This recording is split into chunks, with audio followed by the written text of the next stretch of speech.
Welcome to the Stoic Bodywork podcast, where we focus on balancing the body, opening the mind, and awakening the spirit. I'm Octavia, your co-host. Just a quick reminder, all the information shared here is for general informational purposes only and isn't intended as professional, medical, or legal advice. All right, let's get started. Welcome to another episode of the Stoic Bodywork podcast. Today we are finishing up the 100 question series.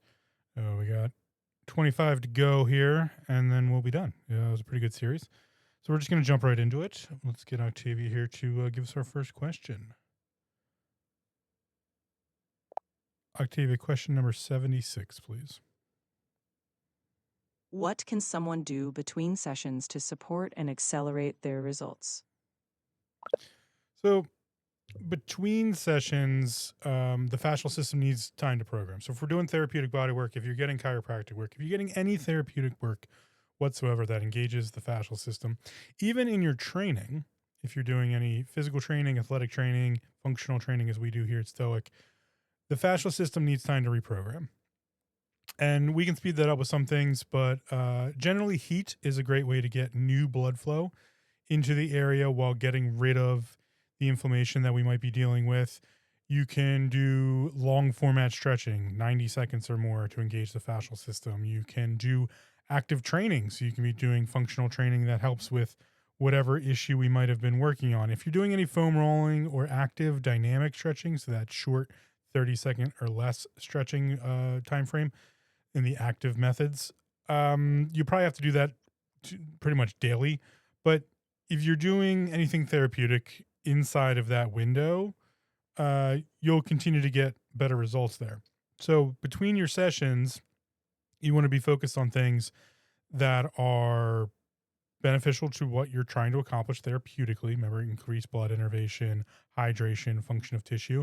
That might be mobility and flexibility work. That might be balance and stabilization, the functional training side. That might be, I'm not a big fan of foam rolling, but the foam rolling, the active dynamic stretching, correcting postural issues. There's all sorts of stuff. You want to engage your practitioner about what the best options there are, keeping in mind that we are not doctors, not all the diagnosis prescribe. But if you are dealing with a PT, a physical therapist, they might be giving you, exercises to do. Core stabilization work is generally good for just about everybody. There's all sorts of stuff, but to accelerate those results, you want to be doing things that engage the fascial system the same way. And so you might have to talk to your practitioner about what that looks like, how to engage the fascial system correctly. But typically it's the therapeutic stretching and the heating are the two that I recommend the most. Octavia, next question. What daily habits destroy tissue health faster than anything else? Tissue health is destroyed typically via inflammation. So anything that increases inflammation, really. Bad diet, drinking alcohol, repetitive actions that can be either changed or done more effectively or efficiently. Anything that is causing inflammation is going to cause damage to the tissue. Outside your normal, wear and tear stuff, those habits are typically the ones getting poor nutrition, overlifting in the gym. Again, I'm going to harp on the alcohol thing. Alcohol is a poison. It's pretty much useless, minus for making like salves and tinctures and other things, doing something medical with it. But barring getting into that whole conversation, those are the habits that will destroy tissue health. Overuse, inflammation, chronic inflammation, that's where the itis has come from, right? If we have tendonitis, tendinopathy, anything that's an apathy or an itis, apathy is a condition pertaining to, itis is inflammation of. So tendinopathy, inflammation, issues in the tendons, tendonitis, inflammation in the tendon. Anything that's causing that inflammation on a regular basis that isn't getting corrected or is unavoidable. So if you're doing things that are unavoidable, like if a certain type of food is not great for you, maybe your gut biome, things like that. The gut biome is another one. Doing harm to the gut biome will, decrease your nutritional value from your foods, thus causing tissue damage overall. So there's a lot to think about there, but think about the things that you're doing repetitively that you need to do some sort of counteractive for, or think about things that are in your diet or your regular, I'll call them recreational activities that may not be actually benefiting you health wise. I'm not telling people not to go have fun or enjoy your life, but you're responsible for your body. I can't be any softer on that claim because it's Stoics built on that idea, the mind, body, and the spirit all working together as three different health bodies working uniformly. You're a consciousness in control of this physical body. You're responsible for it. Getting bombed on the weekends, hey, if that's your thing, that's your thing. But you are causing mass amount of damage to your system. And, you have to reconcile that. The body keeps the score. That, we've all heard that from that book now and that statement. But it really does. I mean, the fascial system keeps the score on injuries, keeps the score on inflammation. The neurological system with repetitive actions. All of that is part of daily routine. So, but mostly inflammation. If you had to pick one thing, the habit that destroys tissue the fastest is anything that causes rapid onset or repeated onset of inflammation in an area. That should be avoided because that's going to cause the most tissue damage. Next question, please. What does hydration actually have to do with soft tissue health? Soft tissue health, I should have looked at that question a little bit more because it's a little bit of a misnomer there. So we have the interstitial space, which is where the hydration level happens internally in the fascial system. And then we also have the capillary level and venous return flow, inflammation, Krebs cycle, all this stuff. Hydration is the word that you want to focus on. Hydration doesn't mean water. Hydration means electrolytes. Electrolytes mean salts.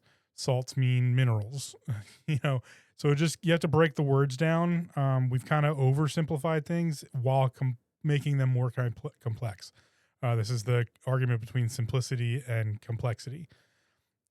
Simplex and simple are not the same thing. Something can be simplex and complex. Those are two opposites. If something's simplex and something's complex, they're opposite. Simple and complexity, you can have simple complexity. You can make something as complex as, hey, be hydrated. Well, what that really means is making sure you're getting in enough electrolytes, which is more than just sodium. It actually has to do with a bunch of different salts that are minerals that can help your body do different things, specifically at the tissue level. So, at the soft tissue level, your body needs to be hydrated. It needs to be able to do capillary interactions with blood flow, what we call blood innervation. It needs to be able to move correctly with hydrated tissue in the fascial system, which means water, and having the tissue itself have enough fluid density to be able to not get stuck on the retinaculum or the mycelium or any one of the different layers. So hydration has a lot to do with soft tissue health, but it goes beyond that. That's why I kind of was sticking on the soft tissue part. Soft tissue is usually what we talk about when we're talking about, muscles, tendons, ligaments, skin, retinacular, but it also has to do with organ health too. Like that is a soft tissue. And so we typically call that visceral tissue, but all of those different pieces at every different level require hydration. And hydration here, really, what you need to know the most is it's not just water. Honestly, a lot of tap water is depleted of any electrolyte solutions, so you're probably not even getting hydrated from that. A lot of bottled waters, quote unquote spring waters, aren't spring water. Like, I'll probably get in trouble for this one if anyone ever, wants to sue me over slander, but Dasani water is Philadelphia Public Water bottled. It's bottled by Coca-Cola in Philadelphia, as far as I know. That's not spring water. You're just taking tap water and putting it in a bottle and people are drinking that. Unless there's additives, in like Japan, they have a thing called sweat. It's pretty common. It's like a lemon flavored water, but it's full of electrolytes. That's why everyone drinks it. I guess that's why they called it sweat. But you'll commonly see people, because it gets really hot in Japan and air conditioning isn't like readily available everywhere. Like it's not a thing to have air conditioning everywhere. And it gets really humid in the summers because it's an island nation. They have this drink that everyone pretty much loves. There's a couple different versions, but Sweat's the biggest brand that I know about. So yeah, you just like have that. Here we have nonsense like Gatorade, or I guess people would say like, the G2. That still has stuff in it you don't need. The original Gatorade, which was created at the University of Florida, University or State. I think it's University of Florida, not University State, the Gators. Apologize to that organization for forgetting which one's which. The original solution there that they used came out of the science lab, essentially. They had created electrolyte solution in water, and that they called it Gatorade. And that's where it came from. There was no flavoring. It was just salty water. That's why, people talk about in the pro athlete world or even in the athletic world, drinking pickle juice. But again, it's not just sodium. Hydration has to do a lot with the other trace minerals that we need to make things happen. So when we talk about hydration and how it affects tissue health, it's really all the way across the board. But I think the thing to pay attention there the most is hydration, again, does not just equal water. Tap water is pretty depleted. Most bottled waters aren't great. That's not even getting into pH levels and this other thing known as deuterium and deuterium depleted water and how the water gets cycled into the system. Yeah, that's a whole nother conversation. If you want to drop down a rabbit hole, water health is a big thing and how we constantly recycle water, and it's essentially doesn't really do much for us, especially tap water. Next question, please. What should people know about ice versus heat and when to use which? Ice we use during traumatic injury. So if there's a traumatic injury and we want to control how the body responds to that, or if we need to limit blood flow to the area, that's when we use ice. All right, let me say that again.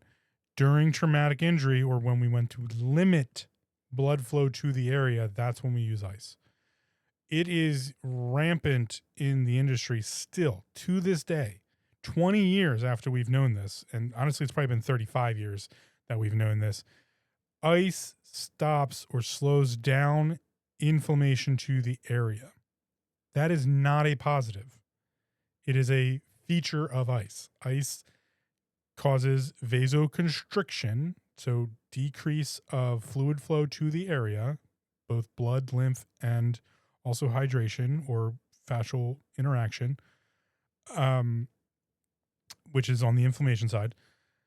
Then it doesn't bring it back.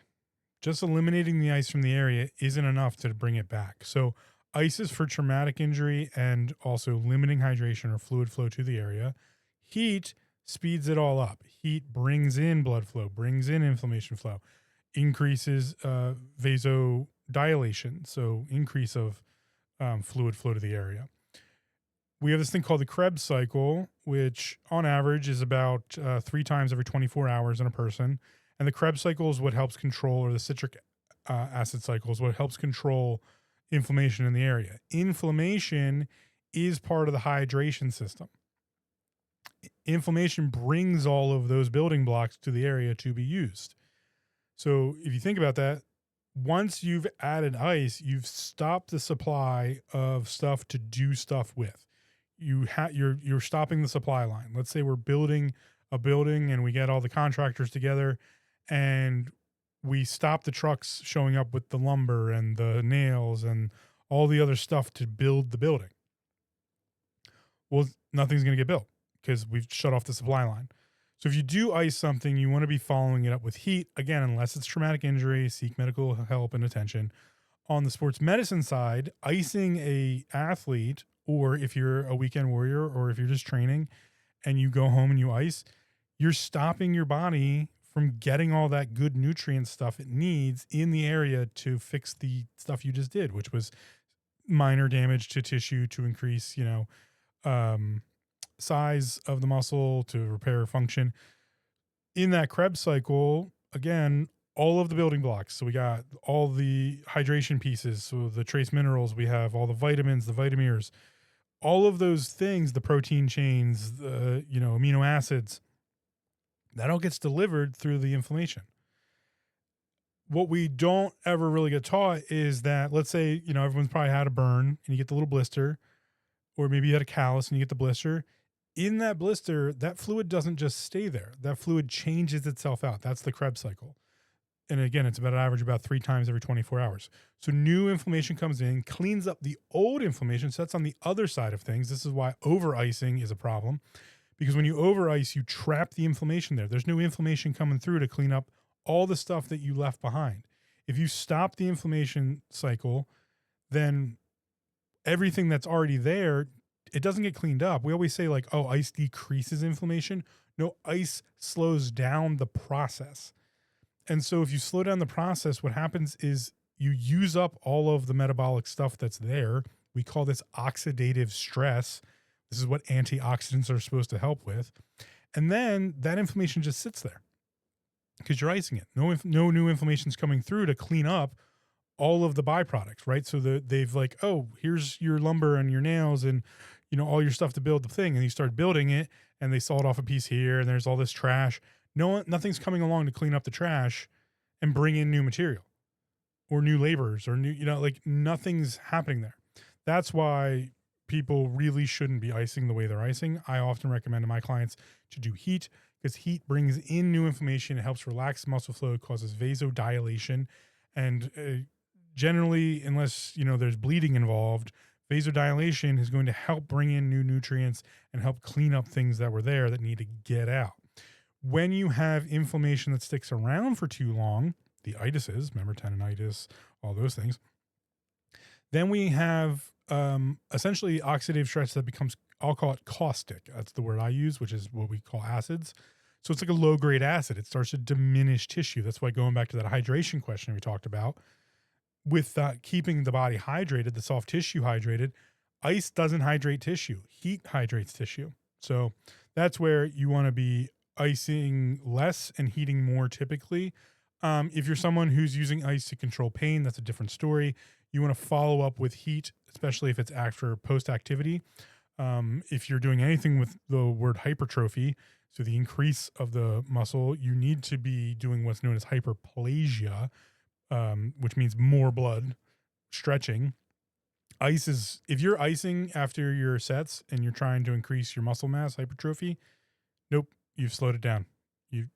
You've stopped hyperplasia, or you're slowing down hyperplasia, so you're gonna get less. Now that doesn't mean, ladies, that if you can lift a ton and then ice and you'll stay smaller. That's not how that works. But because all the girls out there are worried about getting bigger, which is another thing I should tell you right now.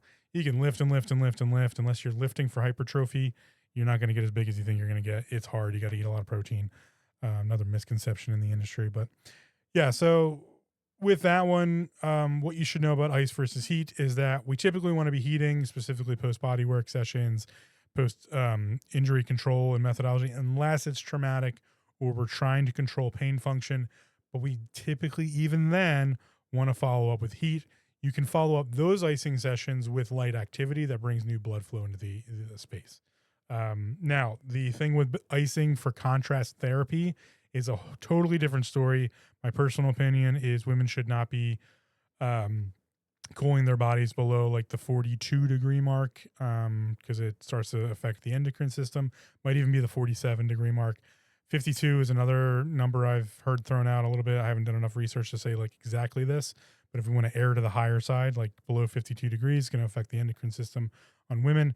For males, that is doing something else entirely. Now, also, it's not necessarily icing because it's supposed to be whole body shock. So it's called heat shock proteins, which is a whole different thing. I would refer to Dr. Rhonda Patrick. She's done just a plethora of research on that and probably has the most up-to-date information as far as that one goes. So if you're looking to do heat shock therapy, which is either cold plunge or cryo, and then sauna, that is different than just heating or icing something. Next question, please. What is the most overrated recovery tool on the market right now? Typically crappy supplements and foam rollers. Foam rolling is not really the best thing for recovery. It doesn't really engage the fascial system because no one knows how to use it correctly. And it needs to be done every 24 hours to have any therapeutic effect. Typically time frames on foam rolling. It's not really a recovery tool. It can help bring blood flow into the area. So I guess that's not bad there. But again, most people don't know how to use it well. But it's usually supplements. Honestly, the recovery stuff, this says tools, but the recovery stuff out there is typically all nonsense. Unless it's a class 2 medical device and someone has tested it, like if it's properly tested infrared, if it's compression therapy, if it's some level of TENS unit, muscle stim through electrical muscle stim in some way. Again, has to be a tested unit. It's not, you can't just be like, oh yeah, just put the pads on. Foam rollers. So yeah, err towards class 2 medical devices if you're really looking towards getting proper recovery. Make sure it's certified and tested. And then, be careful with like, oh, this roller does this specific thing, or this device does this specific thing. Those hip hooks for psoas, no one knows how to use those correctly. It's typically that there's just no education on how to use the thing, right? People just build these things and are like, yeah, go use this, it's fine. And then like they give you like the human body is so varied, and this is why my profession exists. Therapeutic bodywork, please, I'm going to shout this out right now.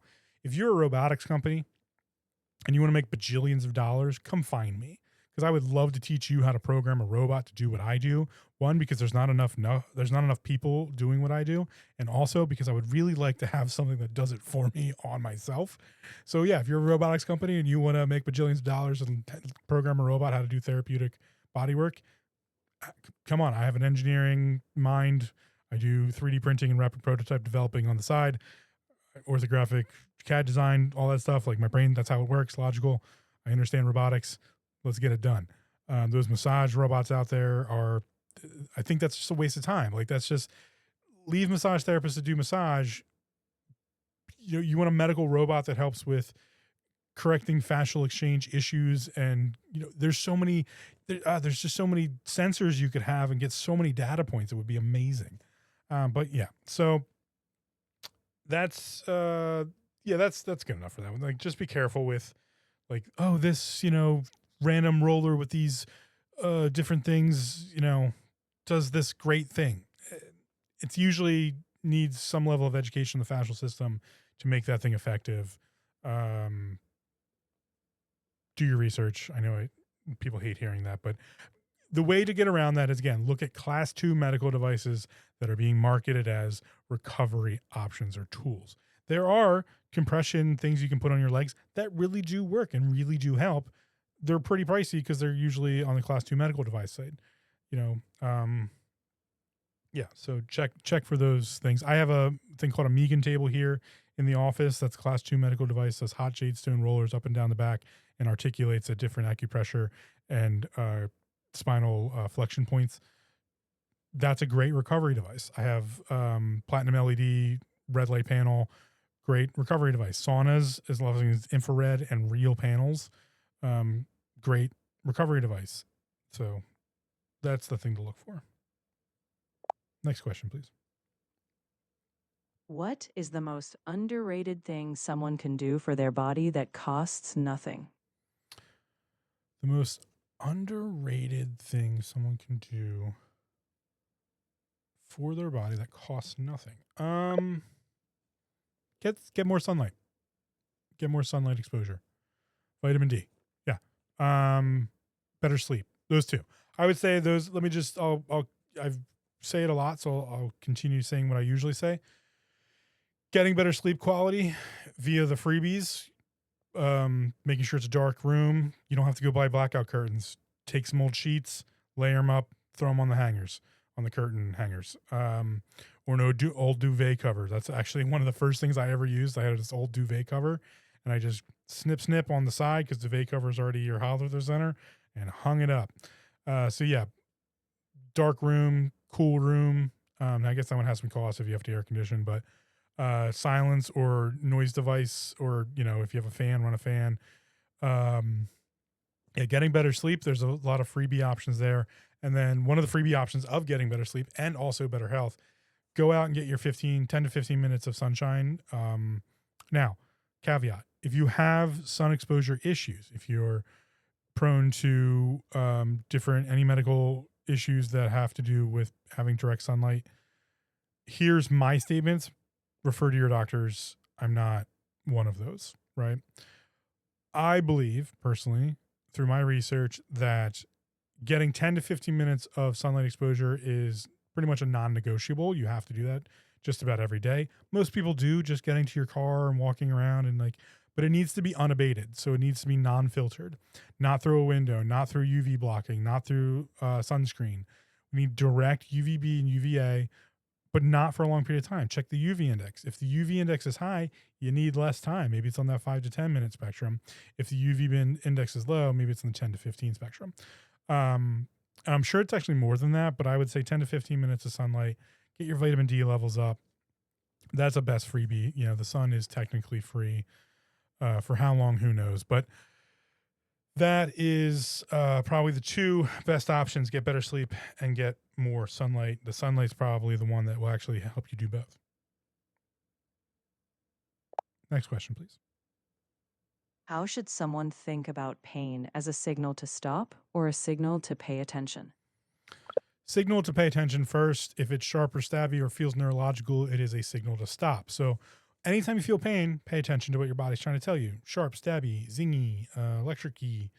What's some of the other ones people... one person said knifey. I guess that's the sharp side. But stingy, zappy. Those are neurological. Dull, achy, burny, almost chronic or like deep.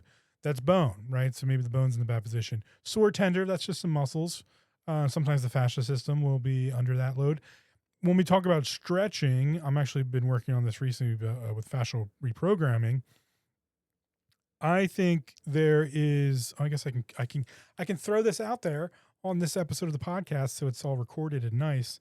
We have mobility and flexibility. Mobility is the range of motion of the joint. Flexibility is the range of motion of the muscle. I've talked about that before. I think there's one more piece that we're missing. I think it's called pliability is the word I would like to use.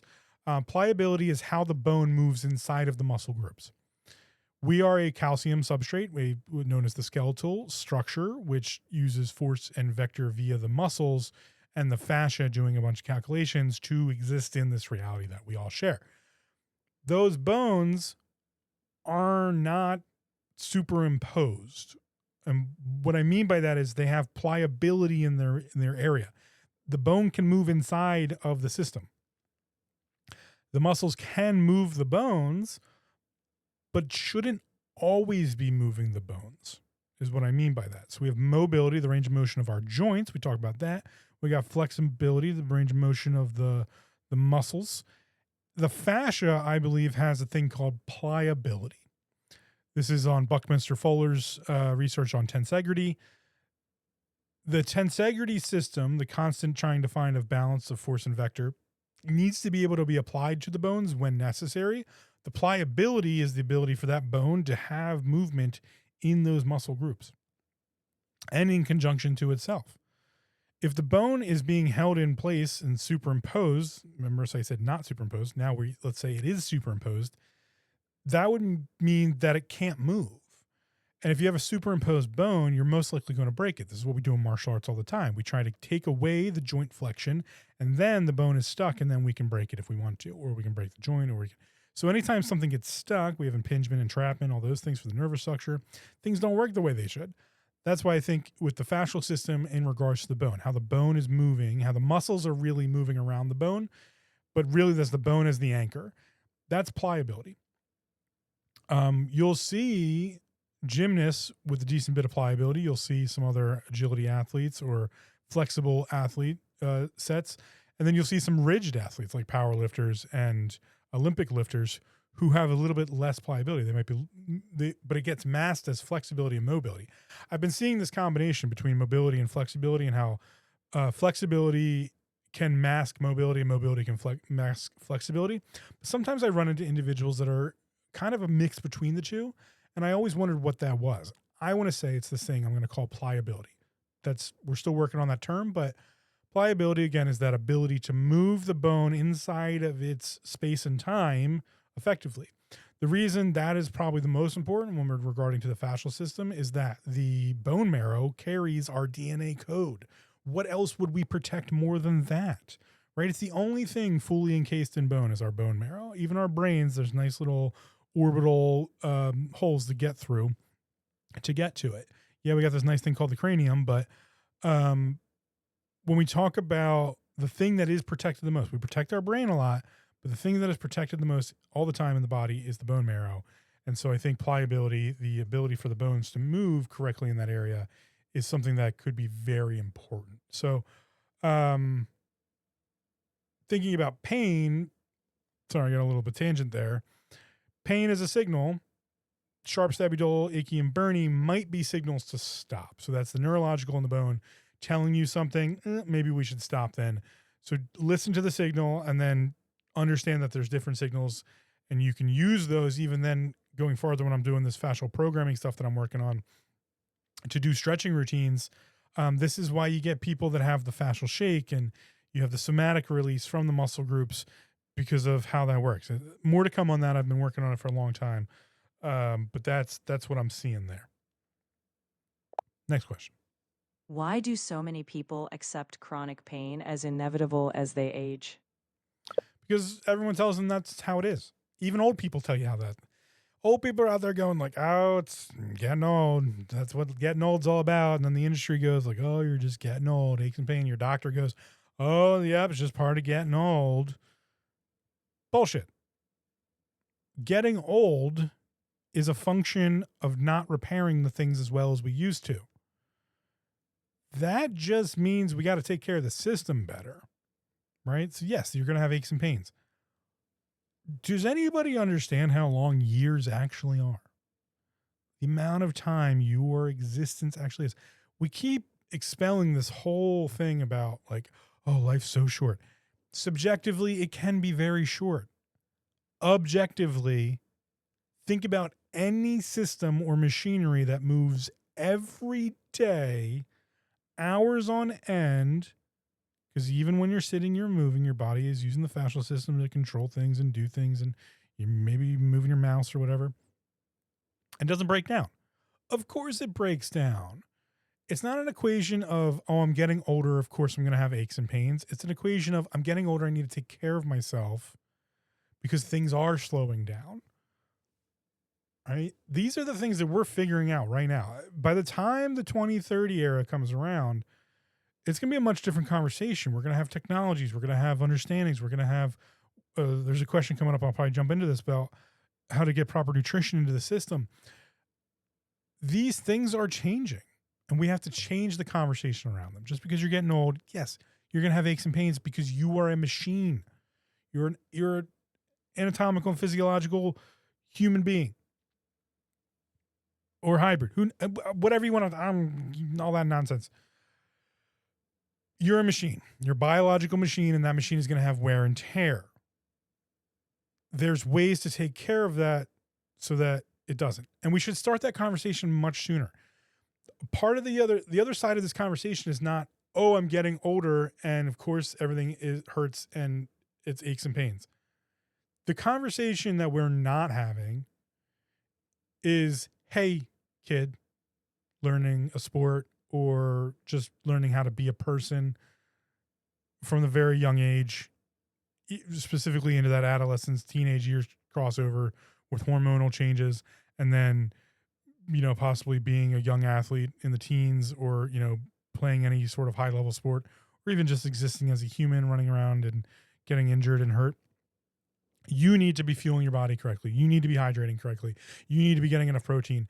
You need to get rid of the candy bars. You need to never drink alcohol. You need to never use carcinogens. You need to worry about microplastics. Okay, really hard conversations to have with kids. I understand that. Hey, parents. Hey, adults. Pay attention to the fucking kids who we need to take care of because we're ruining them very early on. And that's how they end up as decrepit adults. You watched it happen in your parents' I guarantee it. You watched it happen in your parents. The health industry is so effed. It's not even funny. The health and wellness industry is off the rails. The medical industry is failing by the day. The conversations need to happen in the home and they need to start early. And you need to have them with yourself first. Self-awareness comes first. Can't help anyone else until you help yourself. These are the conversations we need to be having to get better health outcomes and not have to sit down and be like, oh, it's just because you're getting old. No, it's because you ate like crap for years and years and years and your stomach isn't getting the proper nutrition out of the foods you're putting into it and you're putting crappy foods in it still. That's why your joints hurt. Yeah, you over iced every day for years and years and years, and the inflammation got stuck and you never cleaned it up. You never corrected any fascial exchange issues, and your fascia is constantly responding to all of the injuries you've had throughout your entire life. I'm not going to stop saying this. You are responsible for your physical body. It is the vehicle in which your consciousness inhabits, and you have to take care of it. I know that's harsh, but it's got to be said. And so I'm saying it. That is what we need to start talking about, and not just sitting on this like, oh, it's inevitable because of aging. Yes, some level of it is inevitable, but that doesn't, we use that as like a negative, like jumping off point to be like, just give up. Why try? Stoic has 80 plus year or 70 plus 80. I forget how old he actually is, but he's just in here crushing it, just getting his workouts in, doing his thing. I'm sure he's got aches and pains, but he's in here doing it, right? Like, we got to take care of these systems: physical health body, mental health body, spiritual health body. We're going to get there, people. We're going to get there. We just got to start having the conversation, start talking about it, start doing it, start living it. I live it every day. I'm in pain every day of my life. I don't chalk it up to my age. I chalk it up to how I treated myself, and have to sit down and take care of those injuries and try to fix things day by day, week in, week out, month in month, year to year.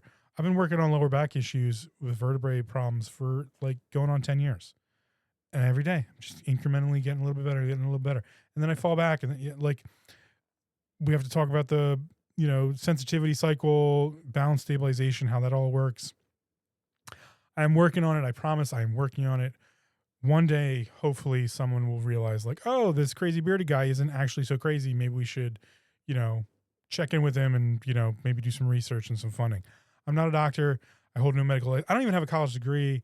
No one's going to listen to me. No one's going to do the research, but I'm here talking about it. So please spread the word. Next question, please. How does stress manifest physically in the body, and what can someone actually do about it? Stress is a increase in cortisol. Let's talk about that first. So we have the endocrine system, when we have cortisol, which is the stress hormone, quote unquote. And so if cortisol levels are increasing, the body is going to respond to that either by seeking out dopamine to help level that off, or serotonin to increase that in some way or another, typically through that dopamine pathway. Dr. Andrew Huberman would have more on that subject, I'm sure. But cortisol can cause muscle tension, and then there's all sorts of cascades from there. Let's talk about headaches and migraines for a second, something I deal with very regularly, not myself personally, but with my clientele. I help them with headaches and migraines very regularly. In headaches and migraines, there are two triggers that we typically talk about: vasovascular, the stress, the squeezing of the muscle group around the cervical spine to increase craniosacral fluid flow, or hormonal. This might be around a woman's cycle, or after testosterone exchanges with men with overlifting or dips in testosterone can cause some hormonal issues there. It could be all sorts of other hormonal exchanges. Like, we get people say like, oh, I get them around my allergies season because, well, I don't know if anybody knows this, but pollens are steroids, right? So they're polyphenols, which, if you want to talk about the cannabis industry, is actually the thing that turns into terpenes. And terpenes are actually the only thing that's benefiting people, not so much the cannabis side of things. It actually should be really, really, really low THC content, which triggers the cannabinoid system to respond to the terpenes that are in the cannabis plant. So the terpenes, which are the steroids, are the more important part. Polyphenol groups are what cause the reaction there, and so terpenes, which are in pollen. So their bodies are responding to pollen. If you're responding to a steroid of some type, your endocrine system is in effect. Long-winded explanation on the idea that when we talk about stress in the body, it could be vasovascular, again, in headaches and migraines, or come on by the hormone system, so cortisol exchange. That is going to affect the muscle groups. And so the muscle groups then are going to tighten or hold tension or try to alleviate tension by, doing some sort of action. If it's a repetitive stress factor that's not, let's say on the mind-body connection, so maybe it's not mental stress, it's physical stress, there's that one. But then flip that. If it's mental stress, the body deals with that in its own way, grinding the teeth, squeezing on the scalenes and the pterygoids, which can cause brachial plexus issues around the clavicular heads down into the pectorals, then more rounding of the shoulders. Then the back has to get involved and really pull back on the shoulders because the traps are then rising to get the rotation to happen at the scapular line, which then causes the come on, brain, catch up, the subscapularis muscle then to maybe cause some sort of tension line, and then all of a sudden some people are like, oh, I got this chest pain. Well, it's not a heart attack, thankfully, but it simulates one. That's we call subscapularis muscle the heart attack muscle because it simulates that same feeling. Now, I shouldn't probably have used that analogy, because if you're having chest pain, seek out medical help. But you can see how that cascade of things, which can be caused by mental health, right? Just clenching the jaw because you're angry at something or stress induced. It could also be spiritual, right? So maybe you have some sort of spiritual stress. I don't get into that a lot. That's not my forte of things, but that's definitely part of the human system. So any one of those health bodies having some sort of stress, quote unquote, reaction can definitely end up in the physical form in the muscles. And then the fascia has to respond to that. And so that's how stress manifests physically in the body. What can you do about it? Try to decompress. I like to use the traditional Chinese medicine methodologies here. Where does the stress come from? How do I treat it at the stress level? And that's easier said than done sometimes. I've quit jobs over that. I've left the entire accounting industry because I just didn't like the stress that was coming on with doing that job. It was not a job that my brain really wanted to learn for some reason. I learned the basics of accounting and understood it. And then, I did some high level accounting and did tax prep and all that stuff. But it wasn't something my brain wanted to hold on to. It was like, I don't really want to be doing this. And so I struggled with it constantly to learn it. And that became very stressful. And that's when I was like, you know what? I'm just stressed constantly. My jaw is tensing right now thinking about it. So finding ways to decompress. Breathing is a great way to do that. Using some sort of breathing pattern, box breathing, deep inhale, long sigh, in through the nose, out through the mouth, cleansing breaths. Traditional Chinese medicine has a whole set of breathing patterns that we do that. I share that in my manifestation course, the Shaolin breathing methods.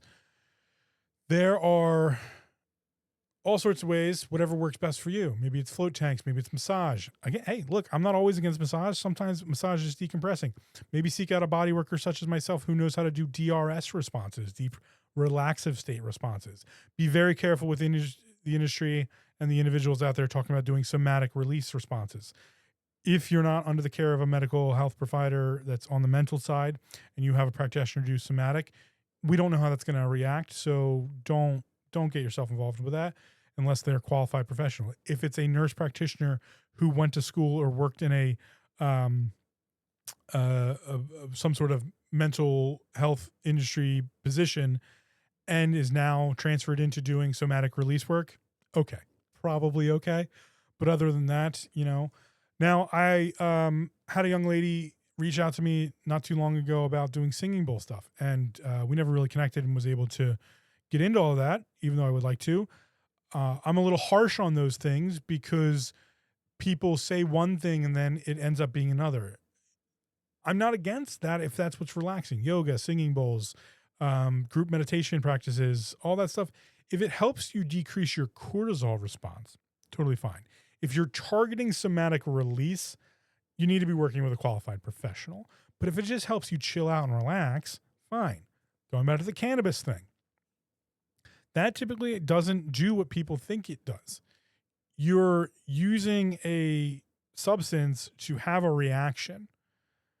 Unless you deal with what's causing the need for the use of the cannabis, it's not therapeutic. Okay? So always look towards therapeutic options.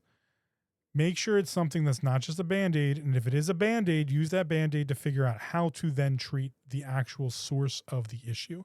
That is proper medicine. The oligarchic or the allopathic system in the Western medicine side doesn't treat root cause, it treats symptoms. That's my highest critique of it. Traditional Chinese medicine and the Ayurvedic medicine systems typically, it actually is diminishing over the years. It's actually getting worse, which is a problem because the Western is mixing itself in there in some cases. But the traditional medicines are trying to treat the root cause, not just the symptoms. If you have a Band-Aid that treats symptoms, great, use it. Don't just not use it. If I have gauze and someone's bleeding, I'm gonna be like, "Boof, okay, let's stop this bleeding. Let's add pressure. But then we need to look for the root cause. What was the reason this happened in the first place? Can I eliminate that? This is the one thing I talk about with the cortisone shots. If you're going to get a cortisone shot just so you can keep playing tennis or golf or doing anything else without then treating the reason you had to get that cortisone shot, you're just in a cyclical pattern that's going to fail eventually, and then you're out of options, right? They're only going to give you 3 of those a year. They only last for so long. Your body actually starts to build up a tolerance to them. So, but if you get the cortisone shot and then you're in PT or you're working with a bodywork or you're doing some work with the physical trainer and you're actually trying to strengthen and stabilize and get balance and doing all the structure and doing all the things, getting rid of the sensitivity that caused the issue in the first place, awesome, right? So those are the things to be doing when the stress is manifesting as a physical thing. Find the thing that helps you de-stress, but look at what the root cause of those stressors are. If you need a mental health provider, go find one. I think mental health providers are amazing as an industry. I know there's bad practitioners in all industries, but mental health is something we need to talk about more. I saved my own life with learning that I am in charge of this physical system and it's not my job to harm it. It's my job to take care of it. And then changing my habits, getting better sunlight, getting better nutrition, and generally just taking care of myself and having a better look. I don't think everything's hunky-dory and life's amazing. I'll be the first one to tell you that. Doesn't mean I want to die anymore. It doesn't mean I'm suicidal in any way. I've learned to have better mental health because I learned that's its own thing. The physical system, its own thing. Spiritual system, its own thing. I work on that every day with Tai Chi and other things that I'm doing. That's the one I'm trying to learn the most about because it's the one I never had a connection to. I'm trying to get back to that. So these are this is the way. Let's be a little Mandalorian about it. This is the way. We look at the stressors. We try to find the root causes. Yes, it can happen physically, manifestation wise, as far as like getting into your system. So be careful with how the mental system is interacting with the physical system there. See if you can find your root causes. Try to even use a Band-Aid if you need to, but then use that Band-Aid as a jumping off platform. Hopefully that summarized it. Sorry about the interruption, but I want to tell you about the course that I released recently. If you're interested in self-awareness or have heard anything ever about manifestation, I highly recommend checking out manifestationstatecraft.com. It's the in-between between hustlecraft and that wishful thinking that doesn't really work. You can hustle all day long and get nowhere, and you can wish, and also get nowhere. But if you learn the skills that I talk about in the course, you can find the middle ground there and turn your hustle and effort into results and turn that wishful thinking and imagination into the creation of your dreams. So make your imagination become reality at manifestationstatecraft.com. You can use code STOIC to get $50 off the full course, or just check out the free preview and see if you like it. I hope you check it out, manifestationstatecraft.com. Next question, please. What role does nutrition play in recovery and tissue health from your perspective? I told you we would get to this. Here it is. Oh, bump the things. So when we talk about nutrition in recovery, I want to put this out now. I put it out a little bit before, but I definitely have been doing my own research and looking at things and like amino acids and breakdowns. And I like to look at systems from a standpoint of like, how does the system work at a fundamental level that logically makes sense? Right? I'm not against anyone who wants to have a specific diet for a moral or ethical reason. Have that. Make sure you're treating your body correctly and getting the nutrition that you need. You might have to supplement to do that. If you're on a vegan diet, you might need to be supplementing some of your amino acids or any one of your other protein intakes because your diet's just not effectively getting it to you. You also might need to really work on your gut biome because we don't have stomachs designed to do that specifically. We are able to do both, but honestly, our stomachs can flip either way. So they become accustomed to the diet that we're taking in. And this is actually a conversation about having such a varied diet. A lot of people say, like, oh, yeah, have this giant varied diet.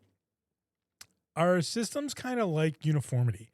So I challenge that to say, like, yeah, I mean, go ahead, eat differently. But like, if you look at how monks eat, there was a Korean reality TV show about the best cooks in Korea. I can't remember the name of it. Something spoons, white spoon, black spoon. But it was essentially like really established chefs and these unknown chefs, and they had this competition. One of the honorable monk masters who cooks, she was essentially in Korea. She's the honorable venerated monk that essentially is known for creating like traditional monk cuisine and cooking it. Like that's what she does. I really enjoyed watching that show and listening to her talk about like, oh, I added this to the dish or to the meal to help with digestion, or because this was in the dish or the meal, I also added this because that helps break down this or helps synergy this way. That is a huge thing in our systems. Our bodies don't just, you can't just be like, here, figure this out. That's not how this works. That's why the fermented foods can be so important. That's why the gut biome is so important. And then the gut brain axiom, which then goes into how the mental health body and the physical health body, that's one of the key combiners is the gut biome between the mental health body and the physical health body. So I think, getting back to my statement about what I think is going to happen here, I think as we go forward, and this is going to happen very soon, it's going to happen very quickly by 2030, maybe even 2035 at the max, I think. We have to have a conversation about how nutrients get into the system the best and how we make the system refined and ready to do that. Going back to, if you have a moral and ethical based diet, totally fine. But is your system getting the best nutrients from that? How can we make it better? I'm not saying you have to eat meat or eat more vegetables. What I'm saying is, how do we get the nutrients into the system the best? Honestly, me personally, that's all I care about. I care about protein, fiber, and my gut biome. I care about getting the most out of the things I'm eating, getting my system working as efficiently as possible to get nutrient density. Every person could eat the same amount of protein and get different levels of protein in the amino acid groups out of it because of how their gut biome is working. It's an efficiency equation. And so we put really round numbers on things with no idea if that's actually going to be effective or not. And we base it on averages. So the average majority individual gets a benefit and we say, cool, success. As a species, and specifically here in the West, we do a lot of that. The entire allopathic system is based on what is the minimum most effective dose, right? Like what is the minimum dose that's most effective for the most people? That's just a law of an average of an average of an average. And so it's not really the best for everybody. It's the best for profit margins because it's the one that gets the least complaints, which is 51%. It's actually 50.1%. So having the conversation at the individual level, we're going to figure out how to get the best nutrient profile and then density system into the body. And that's going to change how we function as humans. We're doing it with peptides. That's really what peptide research is. And I don't think anybody is seeing it and has any idea how it works. Our bodies make peptides. They're natural to our systems. Synthesized peptides are what we can give to the system, not to have it in the system, but to refresh the blueprint that's being used. Our body creates branches of amino acids and makes protein chains and a bunch of other stuff, but like keeping it very simple, it has a blueprint. It looks at that blueprint and goes, oh, if I put these amino acids together, put these proteins in this chain, I get this tissue, or I get this outcome, or I get this endocrine system response. I get this chemical response. I get, any one of these processes in the body. As we use that blueprint, this is going back to that aging thing I was talking about, how it's kind of nonsense. That blueprint wears down. It's like copying and pasting it over and over, like stamps. Like if you've ever seen the screen printing stuff, like eventually we have to replace that blueprint because it gets worn out, or like, oh, maybe it forgot about this. Oh, that used to be 33 of these. Now it's 31. Oh, maybe it's only 20. Oh no, we missed a whole piece and now it doesn't work. The peptide gives you the blueprint back so that your body can memorize the new blueprint. We're using peptides as the thing to supplement. We're always doing that. We're always trying to put the thing in place because we don't have it. Eventually, when GLP-3s come out, we have GLP-1s now, GLP-3s are coming, I guarantee it. GLP-3s target fat specifically. They don't take whatever they can. GLP-1s doesn't care. Fat, protein, muscle group, it doesn't care. GLP-3s are going to be the target for just the fat itself, just the fat cell. They probably won't even get those out because that would mean all the GLP-1s aren't useful anymore and GLP-3s will come to the market. So unless they can make more profit on that, they won't really bring them out. But the blueprint's what matters. Now, if we take that understanding and we extrapolate that a little further, here's what we get. Remember, systems, right? Look at systems. It doesn't make sense logically. I'm not great at eating grass and turning it into protein. It's not how my system's designed. Cows and their double stomachs are really good at that. They eat plant-based matter and turn it into protein. I can take that protein and turn it into my own muscle mass. There's still some inefficiency there too, right? Gut biome. Or maybe just genetically, I don't do well with red meat. That's another possibility. Again, moral and ethical diets, do whatever you want. But just looking at the system, there's animals in the animal kingdom that take plant matter and turn it into protein sources better than we do. Once we start to understand that that's how the system works, we get down to something called base nutrients. We don't have these yet. I'm telling you right now, we don't actually have the profiles. We have amino acid profiles, we have vitamins, and we have essential minerals. Vitamins and essential minerals and amino acids are not the whole picture. I almost guarantee it. I know this because if you look at the system, there's a missing link. There's a missing piece. Plants are the missing piece. We just haven't figured out how to do that correctly yet. Plants absorb energy from the sun. They absorb wavelengths of light and then turn that into matter using minerals and water. Humans use wavelengths from the sun to do a bunch of different things, one of which vitamin D3 conversion, which becomes 25-hydroxy vitamin D and then 125-hydroxy, but a bunch of other stuff too, infrared and all that stuff. So our system is designed to use those wavelengths for one specific or for certain specific things. Plants are other different things. Once we figure out how to take the nutrient profile and have the correct wavelength activated, we get the essential nutrients, the base level nutrient that the system can use to do whatever it needs. That's the basic blueprint. And so it won't need to be PPC 157. It won't need to be GLP-1, GLP-3, KLO, KVH. It won't need to be any one of the specific peptides. The peptide's the blueprint so that we can use the blueprint to target the thing we want to do. But we need the essential nutrient profile to give to the blueprint to do the thing we want to do. We are going to get there. I guarantee it. And that is going to change human civilization more than anything else in the last 150 years. Because now we can be forever young. Forever 21 can be your thing. All right, that was a long one. I've been wanting to say that for a while. I finally kind of put it all into a complex little package there.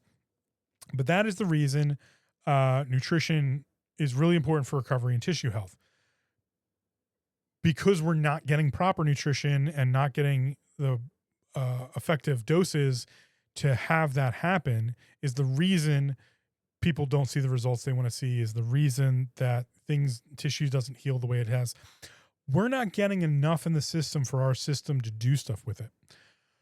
I do this regularly in body work where I have to remind someone's fascial system to tell that human system, that biological, physical body, to spend resources on the damaged area.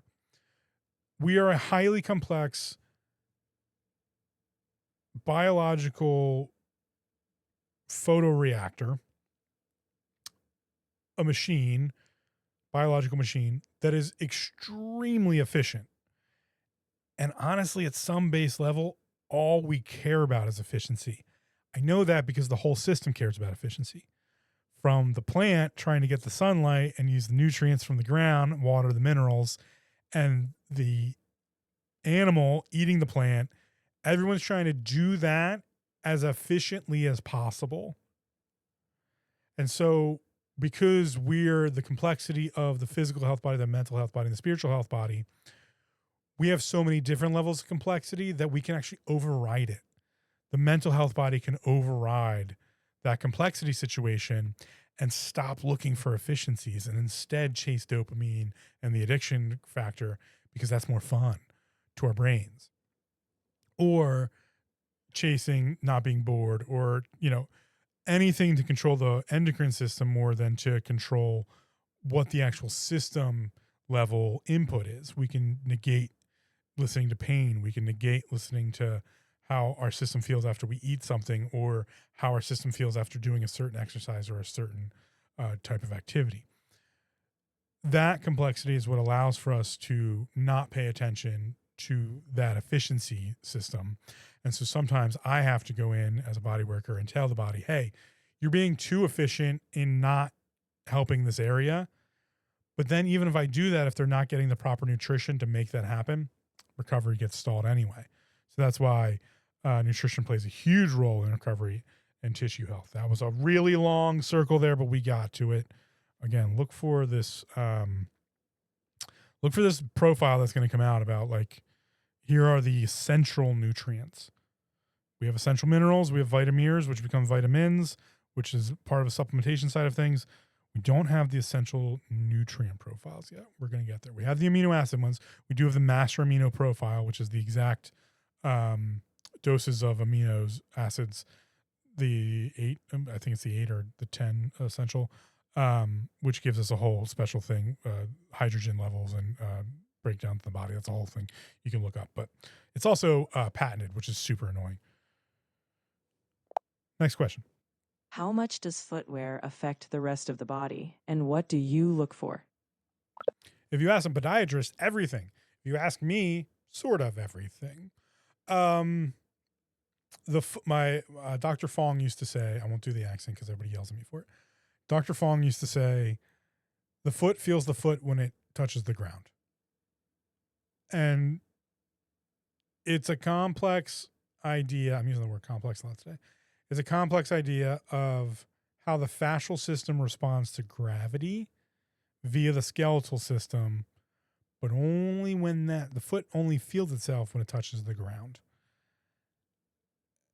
How the foot perceives that ground is the most important part. And that has to do with proprioception of the ankle, arch, the metatarsals, the actual toes, the different bones in the foot, how the ligaments and tendons are moving, the ankle flexion. All of that sends data up chain. And so balance and stabilization. And so footwear, if it's being supportive and doing that correctly, awesome. There's a whole thing out there about, like, oh, you should be barefoot, or you should be I wear 0 drop shoes because that's how I like to practice. But when I'm out walking, I'm typically wearing a sneaker. It kind of depends on whatever works best for you. I would say that in the sense of running, everyone out there is about, like, oh, heel, toe striker. Are you a heel striker? Are you a toe striker? How's your gait? Unless we're trying to really change the way this person's running because it's not effectively working for their system, the body typically knows if it should be a heel striker or a toe striker, how its stride should work. There's other inefficiencies in the system of the gait that we can kind of calculate, and that might change how their footfall happens. But overall, the body is smarter than we are. It will find the most efficient way to do the thing we're asking it to do. this is part of the when the foot feels the foot. Dr. Fong also used to say, you lose balance because you don't trust the foot. When you're standing on one foot and you're shaking and you're unable to stabilize, or the balance structure starts to break down, it's because you're trying to add too many inputs to the system. Try relaxing, see what happens. When you're trying to counter or opposite all that power and force that can be driven through our ankles and the anti-gravity devices that are our soleus muscles, then you've added input that it then has to correct for too. And so the foot feels the foot when it touches the ground. And the reason you're unstable and not balancing is because you don't trust the foot to do it. Those are the two things he used to tell me or tell us all the time. So those are my way of thinking about how footwear should work, right? So if I'm adding too much input, the footwear's not helping me, right? Or and that could work either way. Maybe I don't have enough support and I have to add a bunch of input in myself, or I have too much support or it's the fit isn't correctly, the toe box is too narrow or isn't wide enough. Maybe the shoe is slipping. So remember when the foot feels the foot when it hits the ground, well, it's got to feel the shoe first. How is it feeling the ground? Through the shoe. So that thinks it's the ground. Yeah, it's a whole equation thing. So that's kind of my viewpoint on that. Probably went a little farther than I had to on that one, but that's my theory. Next question. What should someone do in the 24 hours after an intense session to maximize the benefit? Whatever I tell you. No, you got to do what I tell you. No, typically, we would recommend heat, relaxation, avoiding activity that would cause more damage or discomfort to the area. That one's very not systematic, situational. It's very situational as to what's going on at that time and like what we're working on. Oftentimes, rest, getting a good meal, relaxing, letting the fascial system reprogram. I would say, as a cop out, because I can answer just about everything with this. The most important thing to do in the 24 hours is to get a good night's sleep. Let your program reprogram, let the fascial system reprogram, and get into that deep relaxive state, in that non-REM sleep, where you can do the DNA and RNA repair and really help with the oxidative stress repair. That's probably that's the most important thing to do in that 24-hour. Forgive the interruption of the episode, but I have a couple things I really want to tell you about. One is Stoic Sleep. I created Stoic Sleep to help get to sleep and to get better recovery out of my sleep. Sleep is one of the most important things we do when it comes to health and wellness.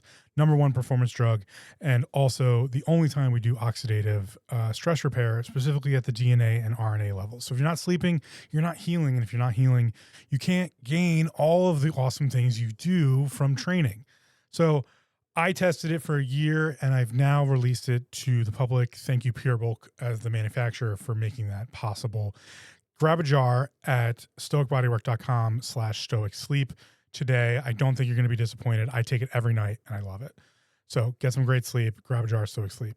Question 88, please. What does long-term body maintenance actually look like for someone who wants to stay out of pain? We have a word for it here at Stoic Bodywork. We call it functional fitness. Functional fitness, my personal functional fitness is a lot of Tai Chi. That's the long-term body maintenance, doing some functional fitness and then using body work when necessary to help reprogram, control injury function, recover from injury. But functional fitness typically prevents injury and allows us to maintain the healthy bodies that we need. We need to move. The human system is designed to move. The spine is designed to articulate in all directions. I had a whole conversation about this the other day. Another one of my rants. The spine, so going back to what I was talking about earlier, skeletal structure, pliability. The spine is should be highly pliable. The reason for that is because it articulates in every direction. There are hard limits. We have the dorsal processes of the thoracic vertebrae that keep it from locking one way. And we have our lordotic and thoracic and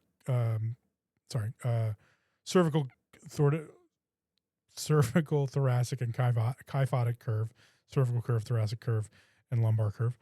And we have the facets on the side of the vertebrae. So there are some hard limits as to which way things are allowed to move. But the muscles tell the story. We have these cross muscles. We have the multifidum. We have the facets. We have all of these different muscles to what most people think about in the other way. They think about, oh, that keeps the spine from moving. No, it allows the spine to articulate in all sorts of different directions. The only thing that keeps the spine, the actual bone pieces from touching, are the discs. That's why the discs are so important. That's why we shouldn't be compressing the spine as much as we do. We should be not loading the spine in our hinges because it's a spring. It's designed that way. It's designed as a spring. So you don't want to overload the spring because when you compress it, it breaks. But the muscles tell the story of every one of the vertebrae are designed to articulate in all sorts of different directions. And that means it's designed to move. And anything that's designed to move should be moved. That's how the system works. And we know that because of adipose tissue as well. If we talk about fat cells, and we talk about adipose tissue, our body's constantly trying to store energy because it's going to use it. It knows it's going to need this thing. It's going to need this energy. And so it should have it on readily available. So the system is actually designed to stop shortfall. It's designed to put on more adipose tissue to stop the shortfall of not having enough energy to continue surviving. That's why we can get fat and lazy. We're not designed to be fat and lazy. That's why we can get fat and lazy so easily, is because we're designed to be active and moving. So our bodies are trying to overcompensate for that on the biological side and say, oh, this person's going to, we got to move. We got to do stuff. Even digestion takes energy. We're trying to be super efficient. Let's store up some, just like, like let's use a squirrel, right? Like squirrel's like, yeah, let me hoard my findings for the summer so I can survive the winter. Our body's doing that all the time, going, oh man, I really got to put some energy away just in case, we don't find a meal in the next 36 to 72 hours. So I gotta make sure I have enough energy to get through that. I gotta make sure I have enough energy to do all the endocrine system responses and all the neurological responses and all the integumentary responses, and make sure the heart keeps beating. That takes energy. I gotta make sure they can blink and I need energy to chew because I gotta go find water. That's what the lizard brain, hippocampus, that's what that system is doing. The Neanderthal brain survival. So it designs the system to add more resources and use less because it's expecting us to do more than we think we're going to. And so the spine is designed to have all that articulation because we are designed to move and we should be moving. So long-term body maintenance, functional fitness, see your body worker when necessary, get your nutrient profiles, all that stuff. Let's move into the next section, which is brand philosophy and story. Octavia, can I have question number 89 to start off this section, please? Why did you name the business Stoic Bodywork? And what does that philosophy mean in the context of what you do? I may have covered this in an earlier podcast episode, but I'll give you the brief version. I studied Stoicism very young. I was kind of forced to. I grew up as a military brat, and the individual, I won't get into my whole weird family background, but he was a military commander, and he had me read chess manuals to learn how to play chess, but also had me read Marcus Aurelius's Meditations. And I kind of got hooked on it because I thought it was like this really cool thing. Like, here's this Roman emperor running this whole thing and writing down like all of these meditations about how to be a Stoic. And then I started reading Zeno's work. And so I really started with Stoicism very early on. All of that is to say that Stoicism is completely misunderstood and horribly misrepresented. Stoicism is the control of the internal dialogue before it becomes external. This is the equation of taking the subjective and making it objective. And so Stoic Bodywork is all about taking the subjective information provided to us by the clients, provided us from ourselves, and then making it objective through all the research and development that we do here, as well as being proper practitioners follow morals and ethics, being part of society, having good rhetoric, and just generally all of the old ancient Greek stuff boiled down into how do we get the best results? How do we do it the most effectively? And how do we represent ourselves the best in doing that? So I created Stoic Bodywork. The bodywork side of it came around because I'm a body worker. And also it's a little bit different. And I think it also incorporates the physical fitness side of things. I think physical trainers are a little bit more on the bodywork side than even some massage therapists because they are training the fascial system.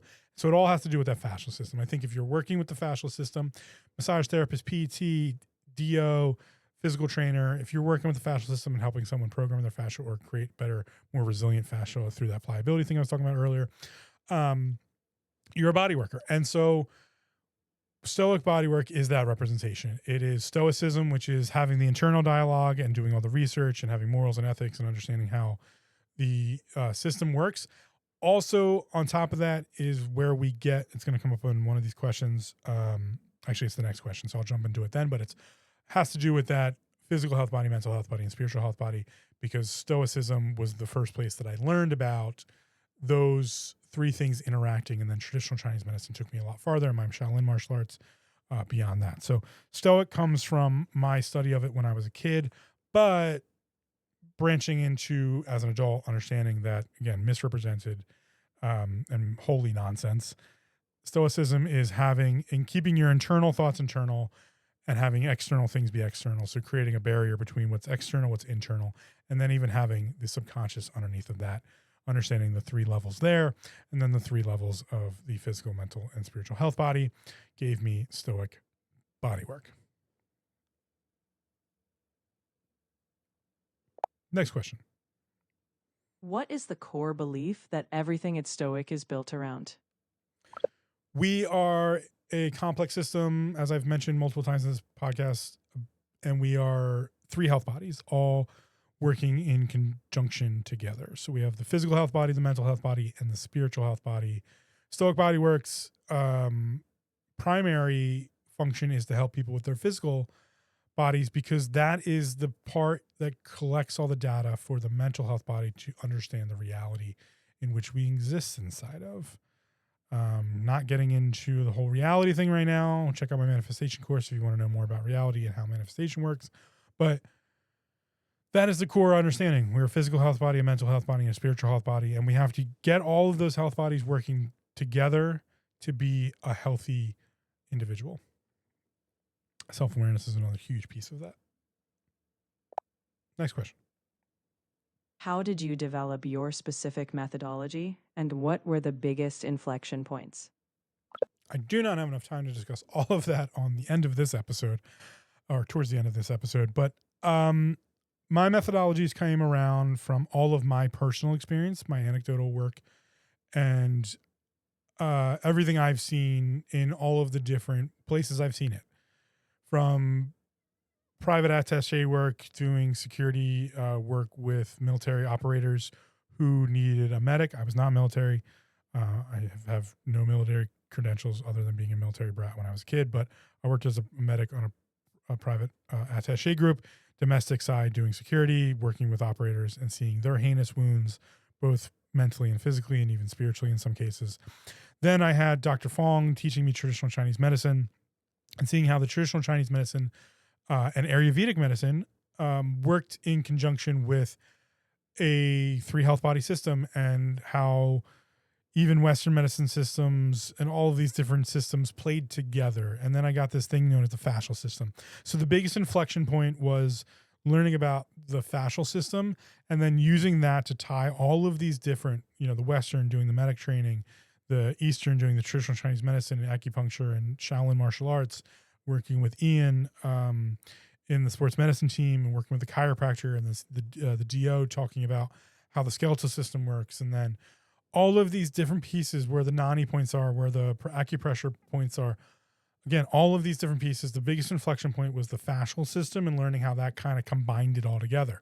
Then getting into the physical training with the Shaolin stuff and Ian teaching us the NASM stuff and doing all of that, just all of it just seeing all of these different pieces fall together under this thing called the fascial system, and the idea that we have these 3 health bodies, and then throw some etheric physics at it with some blanking on all my terminology right now, but as above, so below, the ruling for the ether, which is Hermetic code.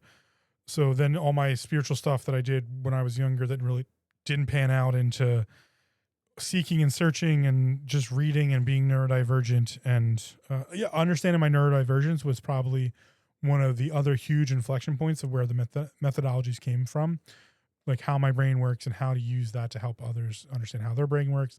Everything I did with self-awareness, all of it. Just it's been a long. That one just hit me, actually. It's been a long road. I'm still pretty young. Yeah, that's where all the methodologies is experience. Life is about hypernovelty. It's about experiencing. My understanding of all of that, to break it down before I go into the rest of this episode, in case someone needs to hear this, the human condition is existence. And we're no different than the neurological basal ganglia. The ganglia in the system collecting data to tell the central nervous system what's going on. Human consciousness is the cell level or neurological level of this reality telling the greater consciousness, however you want to define that, what's going on. That's why we have the observer effect. That's why, I've studied quantum physics. That's the reason quantum physics works the way we say it works, is because of the observer effect. Well, the observer effect is really just the base value of understanding consciousness, that it must be observed. And what consciousness is seeking is no different than what we're seeking: experience, hypernovelty, newness. I want a new experience. I want a new TV show. I want a new, that's the reason we get into these loopholes and we get into this dopamine chasing factor. We're designed to experience, and thus the whole system is readily available to experience, why movement is so important. And, the function of the human system is to add to that upper level consciousness stream that is then filtered into our reality. Because if we had all that information, we'd go crazy. Our brains aren't able to comprehend all of that. We can barely comprehend different textures in foods and cold and hot. And we have all these things, all these amazing skills in the human system. We are designed to exist, and we're designed to move. And we are a consciousness in a physical vessel that is able to experience and then send that experiential data up through the mental health body into the spiritual health body. It's my personal opinion on the whole matter. So you're designed to exist. You're here to exist. You're here to experience.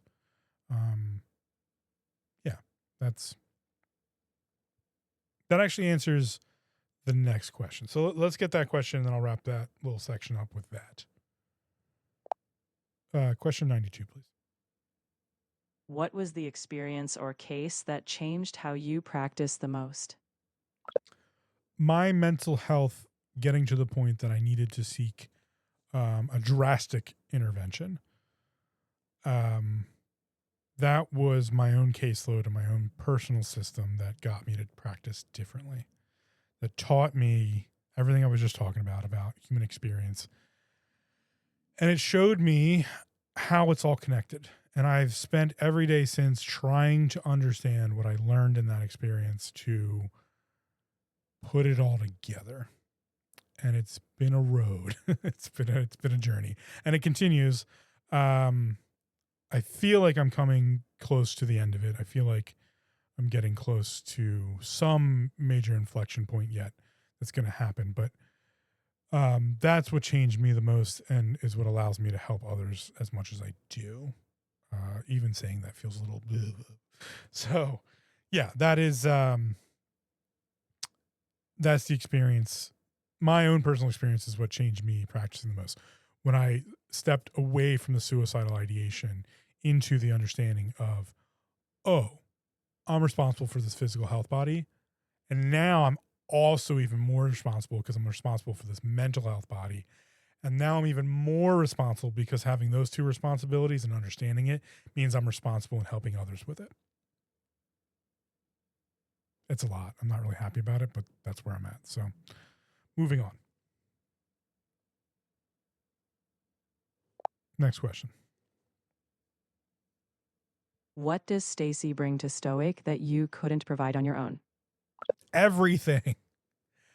I'm gonna take this a second here to just say how amazing Stacy is. She's been training with me a while here, and she's now exclusive as of the probably airing of this episode. She's exclusive to Stoic Bodywork, and in being exclusive to Stoic Bodywork, as our trainer, she has helped write the majority of the Stoic Bodywork methods on the physical trainer side, and helped me advance my fascial research in understanding like movement patterns and how she trains people and how people need to be trained. And then like the things that happen during their training and this thing called functional fitness, which she has always been doing and didn't really have a specific term for. And we kind of like put together, and she's created her own methodologies on how to evolve compound movements and rotations and how to train people with bands, and taking all of this research that I have and actually making it usable. I'm a hyperlogical neurodivergent.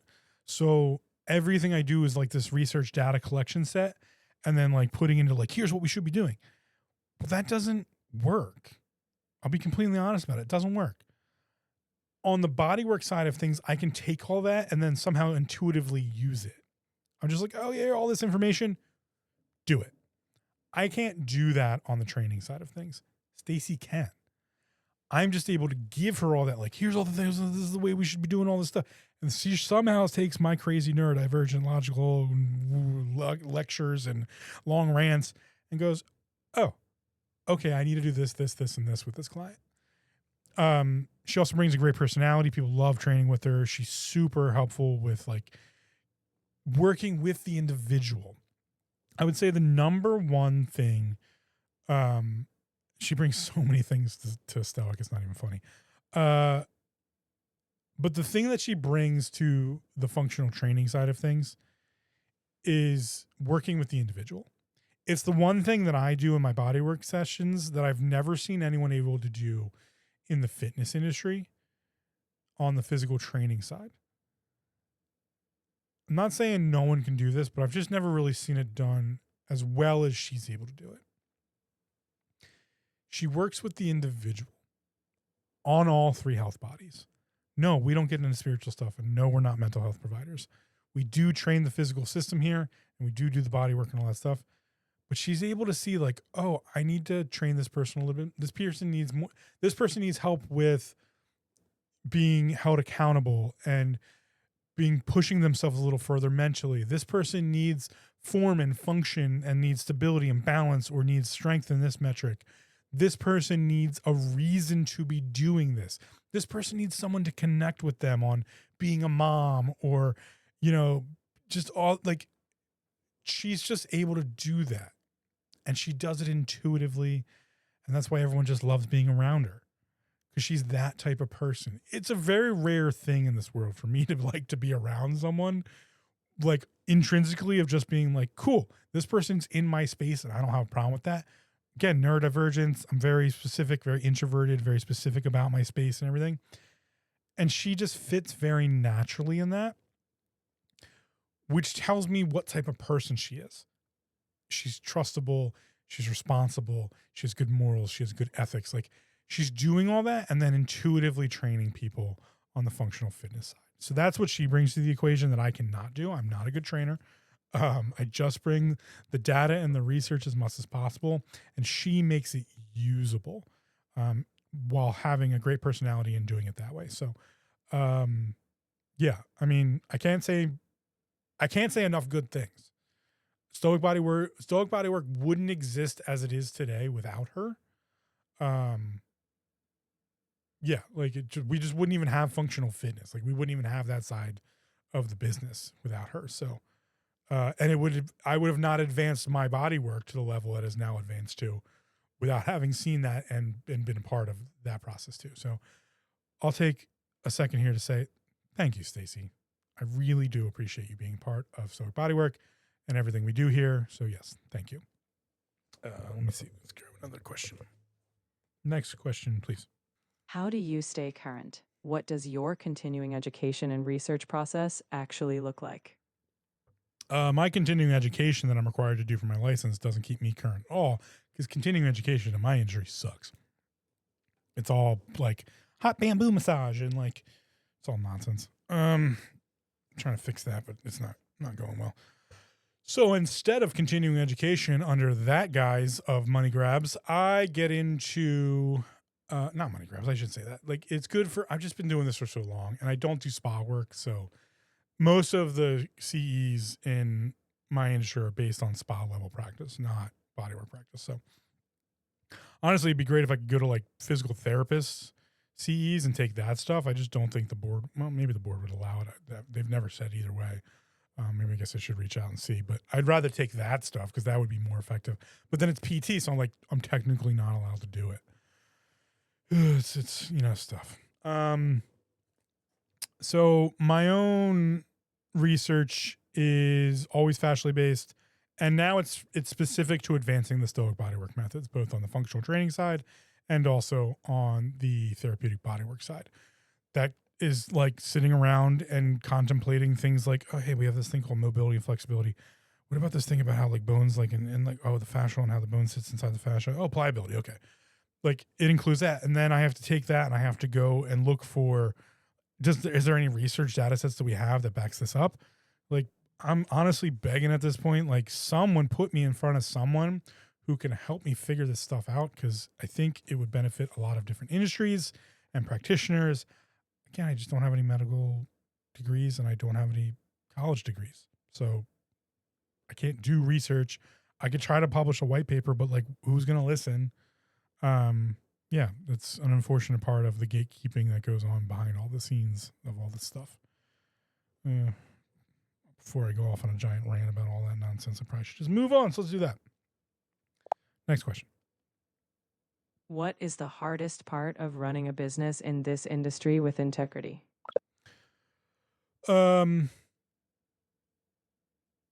Pricing and I don't know. That's a tough one. I see both sides. I used to be an accountant.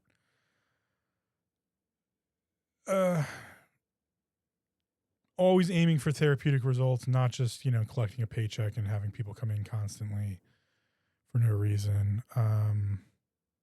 Giving discounts to the kids, right? Hurts my bottom line, but like somebody's got to help these kids out and parents can't afford to bring them in all the time as much as they need to. The making money part, it's always part of any business, the making money part. So yeah, the money can corrupt the integrity of it all.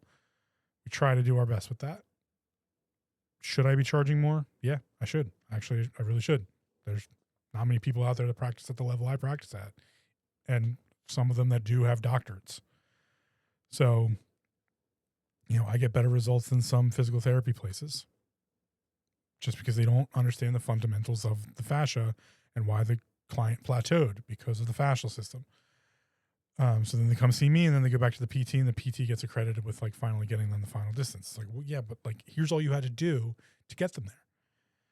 But yeah, PTs are out there charging $175, $200. Luckily we have a PT we refer to, Instacare, Dr. Jess Keller. She's my level, but a doctor of PT. So she has all the stuff and she's able to diagnose more and do more. So like, yeah, there are people that definitely should be above me in the industry, but like seeing what they charge and what I charge, there's a gap. But like, you gotta make it affordable for people. I don't want the person who's got,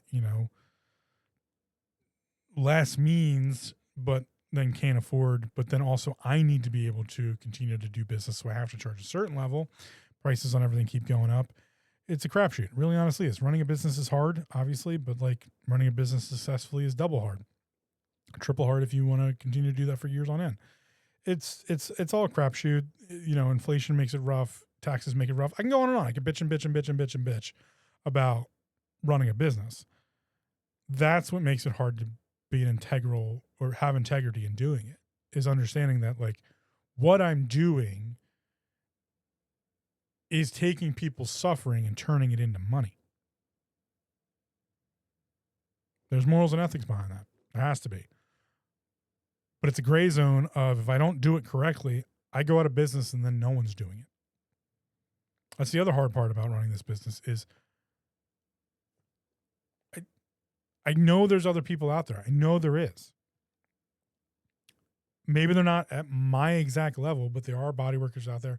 There's even massage therapists who are doing good functional therapeutic work in their massage practice. There's not enough. And honestly, I'm going to hit capacity at some point. What do we do about that?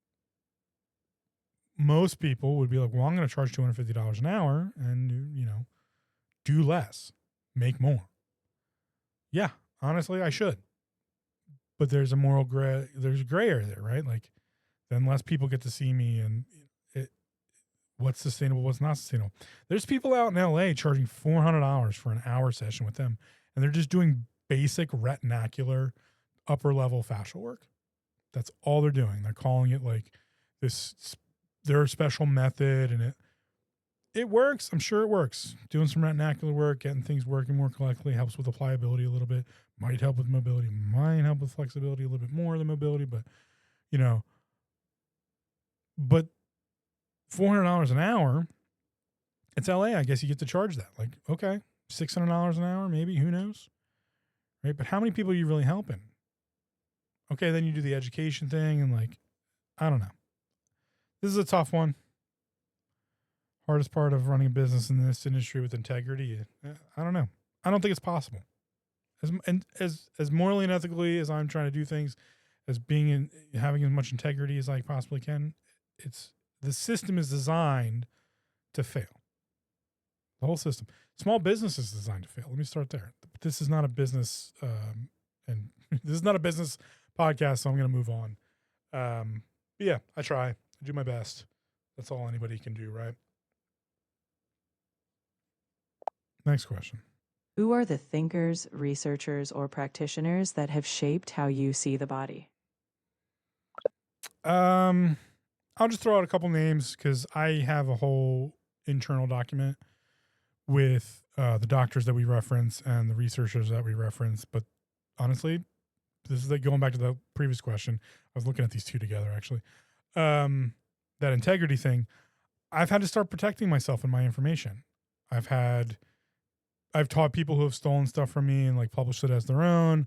I've had people learn things from me and then never credit me for it. Not that they're publishing it on their own. They're just not like saying like who they learned it from. Yeah. So like I've gotten to the point where now I have to protect myself. That means less information for everyone. That's just how the system is anymore. And so I'll give you some thinkers and researchers, but I won't give you the list because the list is not proprietary to me. It's the people that I found that make the most sense together and interweave all the information. And yeah, I should probably sell that for profit because it's been nearly 20 years of research I've done to put all this together. So two that are fairly readily known that people can go get access to and have their own, systems, even though I don't agree with the whole system completely. It's pretty darn good. Thomas Meyer's work on, I think they call it anatomy trains was how I remember learning it.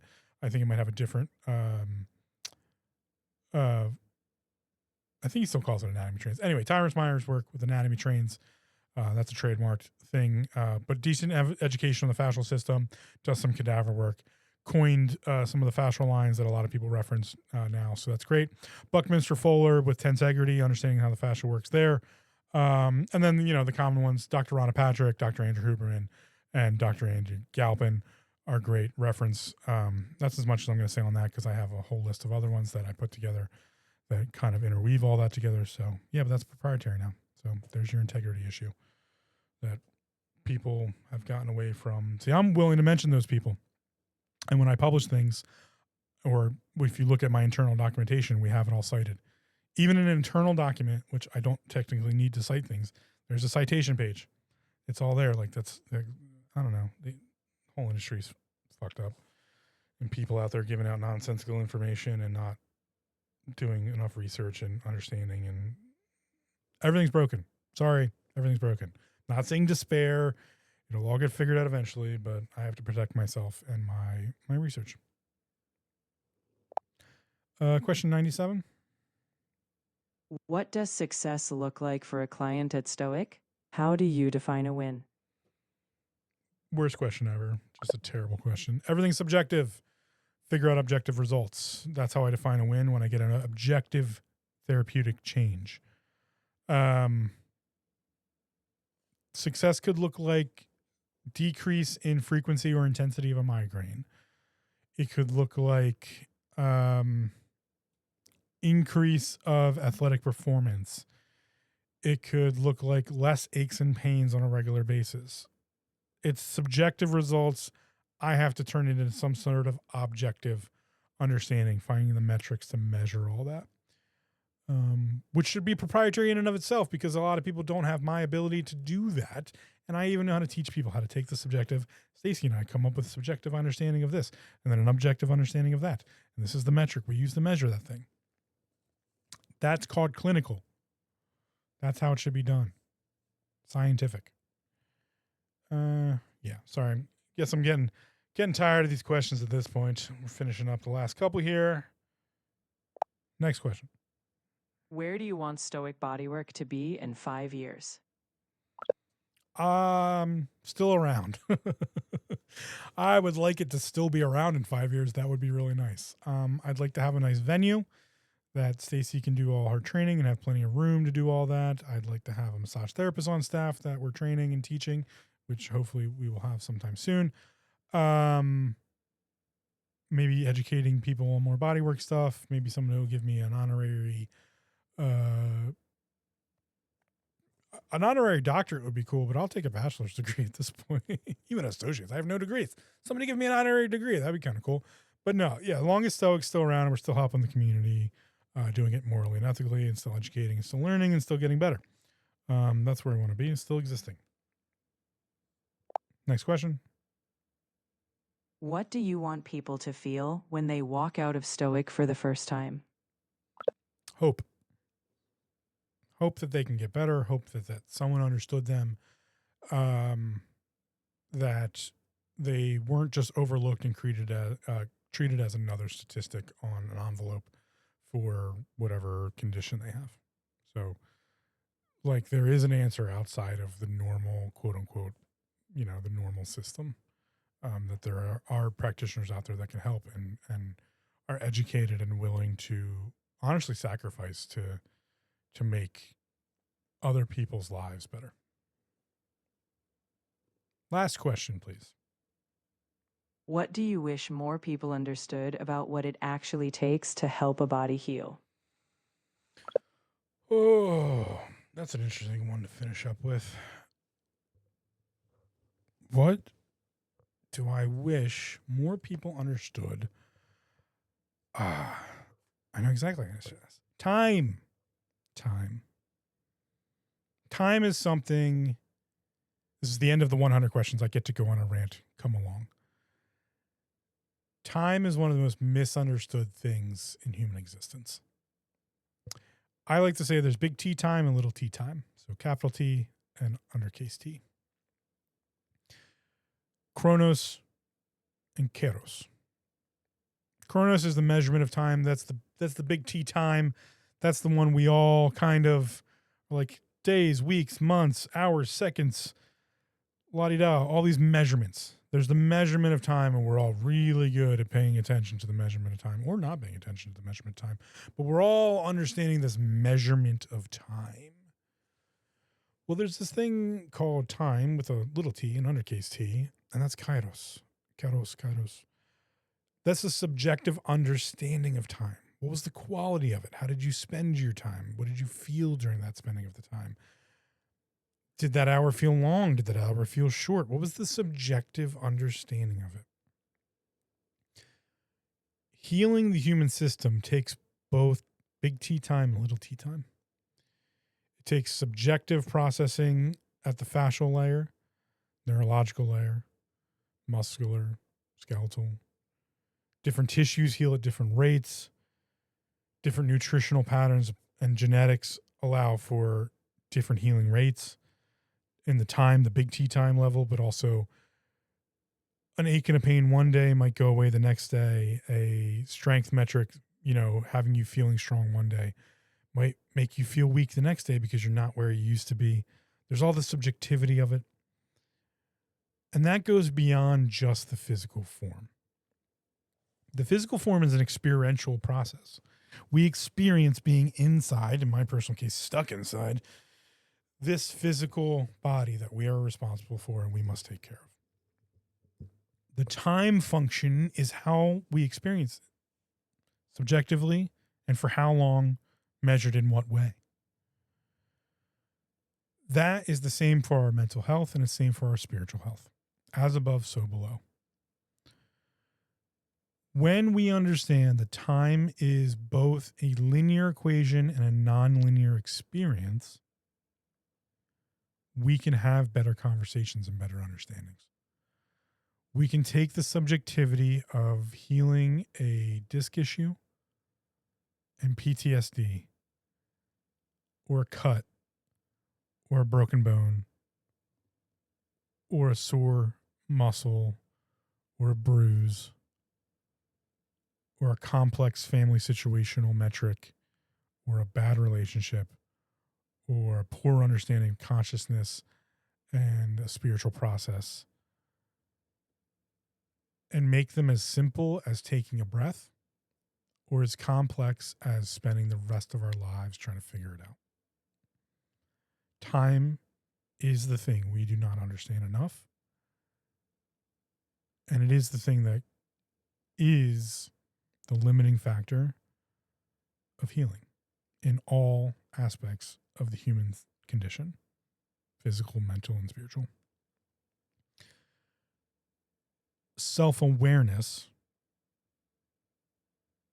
I believe, is one of the greatest tools to understanding how time actually works. And so I would say the thing you can do the most that will have the most effect on healing you and your body is to work on creating and increasing your self-awareness. I hope you enjoyed the 100 questions. I certainly kind of did. It was a lot. Some of them were good, some were bad. I ranted a lot. But yeah, that was 100 questions about therapeutic bodywork and the human system and the Stoic Bodywork methods and how we work here and anatomy and physiology and pain and functional training and industry of health and wellness and critiques and all sorts of other fun stuff. I will have more podcast episodes as we go along, but that 100 questions was honestly a pretty decent deep dive. Maybe I'll shorten the list a little bit next time, but thank you. As always, you can head over to purebulk.com and use code Stoic Bodywork 15 to get 15% off your order. You can go to manifestationstatecraft.com and use code STOIC for a discount off of the manifestation course, which will help with self-awareness understanding. Before I forget, PureBulk just released a new joint supplement that I really think you should check out. So do head over to purebulk.com to get any of your supplement needs. Use that code Stoic Bodywork 15 to get 15% off your order. And I will catch you on the next episode. If you're in the area, come in, stop in, make an appointment. Don't stop in, actually. We're a by appointment only. Make an appointment. We'll happy to help with your functional fitness or therapeutic bodywork needs. Take care. I'll see you in the next episode.